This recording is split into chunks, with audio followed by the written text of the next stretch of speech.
Dear students, second paper के अंतर्गत हमारा टॉपिक है क्षेत्रीय परिदृश्य का महत्व, significance of the field view. इससे पूर्व वीडियोस में हम देख चुके हैं दार्शनिक आधार भारतीय समाज के और संगठनात्मक आधार, और उसके बाद भारतीय समाज का क्षेत्रीय परिदृश्य। पाठ्य परिदृश्य को समझने के उपरांत क्षेत्रीय परिदृश्य की चर्चा हुई है हमारी पिछले वीडियोस में। उसी को आगे बढ़ाते हुए कि भारत में जो क्षेत्रीय अध्ययन हुए हैं या जो फील्ड व्यू हैं हमारे भारत के समाजशास्त्र में, उनका महत्व क्या है। What is the sociological significance of the field view. Bharatiya Samaj और संस्कृति के संबंध में शास्त्रीय दृष्टिकोण के अंतर्गत वेदों, उपनिषदों, पुराणों, रामायण, महाभारत, गीता एवं अन्य धर्म ग्रंथों में वर्णित सामग्री पर पहले प्रकाश डाल दिया गया है। इससे पहले वाले वीडियोस में पीडीएफ नोट्स के अंदर आपने देखा है। परंतु समाज कोई स्थिर व्यवस्था नहीं होती है। समाज निरंतर परिवर्तनशील व्यवस्था है और एक जटिल व्यवस्था है। इसमें निरंतर होने वाले परिवर्तनों को हम अकेले शास्त्रीय दृष्टिकोण से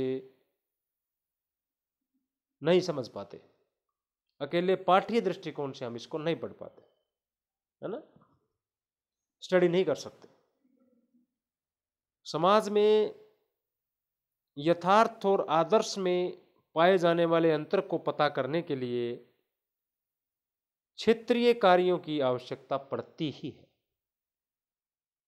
क्षेत्रीय कार्य मतलब फील्ड वर्क।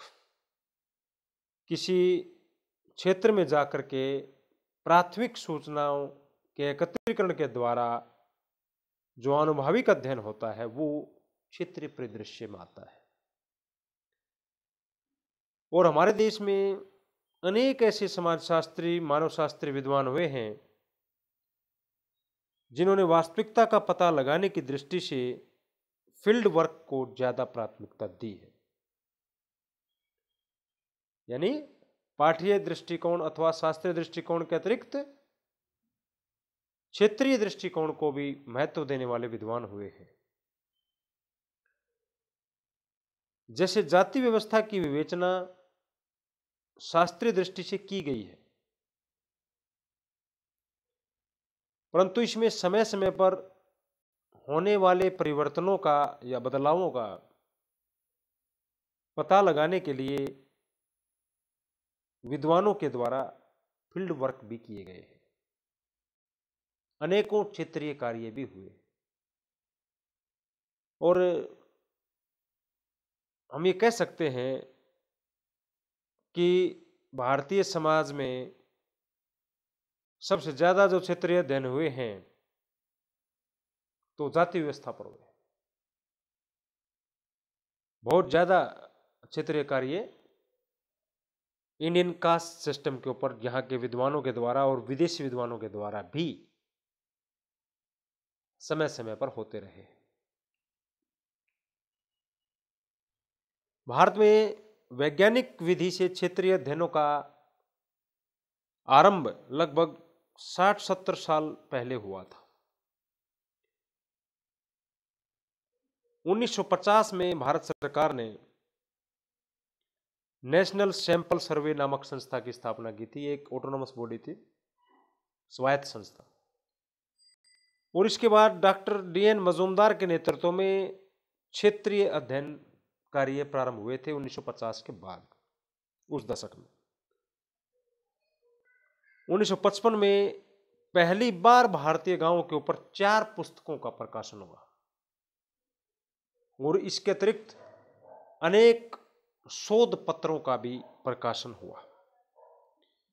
4 पुस्तकें कौन कौन सी थी? प्रसिद्ध पुस्तकें आपको ध्यान में रखनी है। डॉक्टर श्यामाचरण दुबे की इंडिया चेंजिंग विलेज, मजूमदार की रूरल प्रोफाइल्स, मैक्किम मेरिट की पुस्तक विलेज इंडिया और एम.एन. श्रीनिवास की पुस्तक इंडियन विलेजेस। ये जो 4 पुस्तकें थी, ये भारतीय गांवों का क्षेत्रीय अध्ययन का एक उदाहरण प्रस्तुत करती हैं। और 1955 में ये जो 4 पुस्तकें थी, जो भारत के गांवों के ऊपर क्षेत्रीय कार्यों का एक उल्लेखनीय प्रमाण है। श्यामाचरण दुबे ने विभिन्न विकास योजनाओं की सफलता और असफलता का मूल्यांकन करने की दृष्टि से क्षेत्रीय कार्य पर विशेष बल दिया था, विशेष फोकस किया। उनके अनुसार सामुदायिक विकास कार्यक्रम ने ग्रामीण पुनर्निर्माण में योगदान किया है, यानी कि रूरल रिकंस्ट्रक्शन में कम्युनिटी डेवलपमेंट प्रोग्राम का बड़ा उल्लेखनीय योगदान था, एक अच्छी भूमिका थी। सामुदायिक विकास कार्यक्रम 1952 में चलाया था, अपन सब जानते हैं। यद्यपि उसकी कुछ कमियां भी रही हैं, और कमियां किसी भी कार्यक्रम में होती ही हैं, और पूर्ण रूपेण से कोई कार्यक्रम इतना सफल नहीं होता है। कोई भी योजना अथवा कार्यक्रम प्रभावी क्रियान्वयन के बिना अधिक ज्यादा सफल नहीं भी हो पाता है कई बार। तो पिछले करीब 52 वर्षों में सब कुछ हुआ, परंतु कर्तव्य परायणता की भावना से ओतप्रोत व्यक्तियों का निर्माण बहुत कम हुआ। ये बड़ा ड्रॉबैक हमारे भारतीय समाज का रहा है, ये कमी रही है भारतीय समाज की।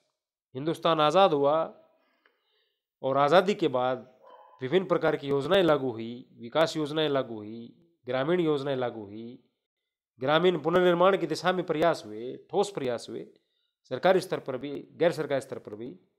लेकिन समाजशास्त्री विद्वानों का ये कंक्लूजन है, निष्कर्ष रहा कि पिछले करीब इतने 5-6 दशकों के टाइम पीरियड में कर्तव्य परायणता की भावना से ओतप्रोत जो है व्यक्तियों का निर्माण बहुत कम हुआ, और सब चीजें हुई। और कोई राष्ट्र बनता है तो व्यक्तियों से बनता है, और यदि ऐसा होता तो हमें सामुदायिक विकास कार्यक्रम की असफलताओं का सामना नहीं करना पड़ता, ऐसा विद्वानों का मानना है। ऐसा श्यामाचरण दुबे, जो बड़े प्रसिद्ध समाजशास्त्री भारत के हुए, उन्होंने अपना निष्कर्ष प्रस्तुत किया। एम.एन. श्रीनिवास ने क्षेत्रीय अध्ययनों में विशेष रुचि ली। उन्होंने क्षेत्रीय कार्य के आधार पर संस्कृतिकरण और पश्चिमीकरण की अवधारणाएं प्रस्तुत की। संस्कृतिकरण से तात्पर्य उस प्रक्रिया से है जिसके द्वारा एक निम्न जाति उच्च जातियों की जीवन विधि को अपनाती है और अपनी सामाजिक स्थिति को ऊंचा उठाने का प्रयत्न करती है। आरंभ में श्रीनिवास ने इस प्रक्रिया को ब्राह्मणीकरण नाम दिया, लेकिन बाद में फिर इसका नाम संस्कृतिकरण किया गया। और भारत में 190 वर्षों में अंग्रेजी शासन के परिणाम स्वरूप भारतीय समाज और संस्कृति में होने वाले परिवर्तनों के लिए उन्होंने पश्चिमीकरण शब्द का प्रयोग किया, वेस्टर्नाइजेशन। यानी एम.एन. श्रीनिवास की बहुत बड़ी देन है ये दो क्षेत्रीय अध्ययन कार्य की दृष्टि से, संस्कृताइजेशन, वेस्टर्नाइजेशन। और इन दोनों क्वेश्चंस में से एक क्वेश्चन आपकी परीक्षा में आता ही है। श्रीनिवास ने जातियों में प्रभुत्व और संस्थान का अध्ययन किया और डोमिनेंट कास्ट की अवधारणा प्रस्तुत की। प्रभु जाति, यानी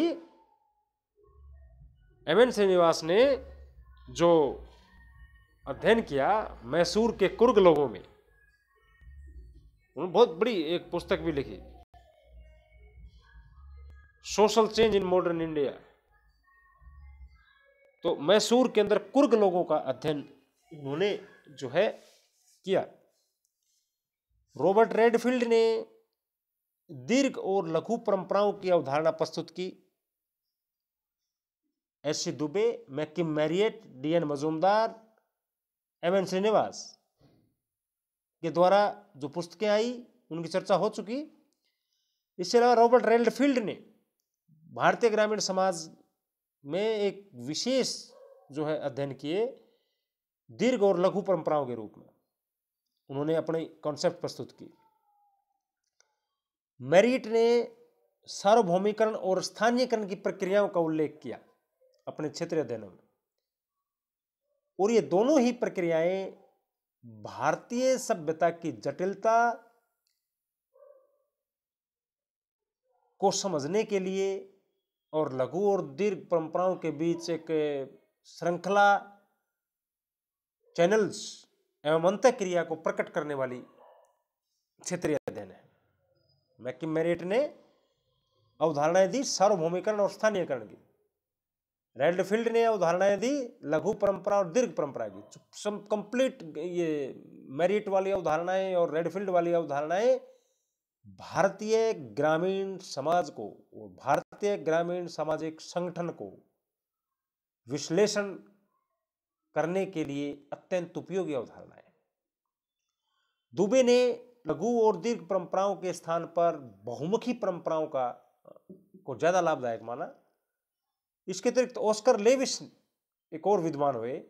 ऑस्कर लेविस ने ग्रामीण राजनीतिक जीवन को समझने के लिए नातेदारी पर आधारित गुट का अध्ययन किया, समूह गुट, नातेदारी पर आधारित यानी कि किनशिप बेस्ड फैक्शन।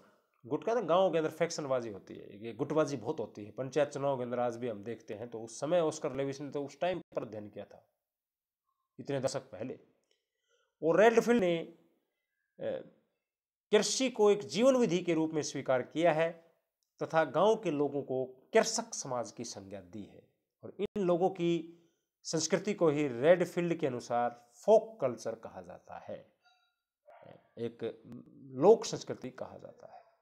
और रेडफील्ड ने एक अलग अवधारणा भी दी जो ग्राम नगर सातत्य के नाम से जानी जाती है। बहुत सी अवधारणाएं दी, यानी कि भारतीय ग्रामीण समाज को समझने में S C. Dube, Robert Redfield, McKim Marriott, M N. Srinivas, D N. Majumdar और आपके ऑस्कर लेविस आदि विद्वानों का योगदान है। क्षेत्रीय अध्ययन कार्यों की दृष्टि से एक महत्वपूर्ण योगदान रहा है। ये एक बड़ा सिग्निफिकेंस है, बड़ा समाजशास्त्रीय योगदान है। That's all.